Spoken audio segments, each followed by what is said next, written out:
అంతరిక్ష పరిశోధనల్లో మహిళా శక్తిని చాటుతూ సరికొత్త రికార్డులు సృష్టిస్తున్నారు నాసా వ్యోమగామి క్రిస్టినా హమక్కోచ్. నాసా ప్రతిష్టాత్మకంగా చేపట్టిన ఆర్టెమిస్ ఓఓ మిషన్లో భాగంగా చంద్రుడి సమీపానికి వెళ్లిన తొలి మహిళగా ఆమె చరిత్ర సృష్టించింది. క్రిస్టినా కోచ్ కేవలం వ్యోమగామి మాత్రమే కాదు, అద్భుతమైన ఇంజనీరింగ్ నైపుణ్యం కలిగిన వ్యక్తి. గతంలో ఆమె అంటార్కిటికాలోని కఠిన పరిస్థితుల్లో అగ్నిమాపక రక్షణ బృందాల్లో పనిచేశారు. నాసాలో అసైన్డ్ క్రూ బ్రాంచ్ చీఫ్గా కూడా బాధ్యతలు నిర్వహించిన ఆమెకు అంతరిక్షం కొత్తేమీ కాదు. ఇప్పటికే అంతర్జాతీయ అంతరిక్ష కేంద్రంలో అత్యధిక కాలం అంటే 328 రోజులు గడిపిన మహిళగా ఆమె రికార్డ్ సృష్టించారు కూడా. ఆమె అభిప్రాయంలో అంతరిక్షంలో ఎన్ని రోజులు గడిపి రికార్డ్ సృష్టించామన్నది ముఖ్యం కాదు, అక్కడ ఉండి మానవాళి కోసం ఏం చేశామన్నదే ముఖ్యం అని అంటారు.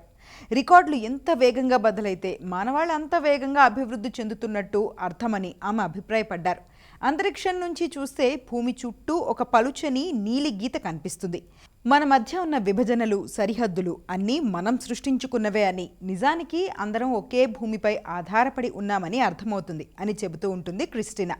చాలామంది మైక్రోగ్రావిటీలో యోగా చేయడం అసాధ్యం అనుకుంటారు, కానీ క్రిస్టినా మాత్రం అక్కడ యోగా చేయడం ఒక అద్భుతమైన అనుభూతి అని చెబుతారు. మైక్రోగ్రావిటీలో ఆసనాలు వేయడం సరదాగా ఉంటుందని, అది మనలోని అన్వేషణ గుణాన్ని పెంచుతుందని ఆమె అంటారు. మొత్తంగా క్రిస్టినా కోచ్ ప్రయాణం కేవలం ఒక వ్యక్తిగత విజయం కాదు, ప్రపంచవ్యాప్తంగా అన్వేషణపై ఆసక్తి ఉన్న ప్రతి ఒక్కరికి ఒక గొప్ప స్ఫూర్తి.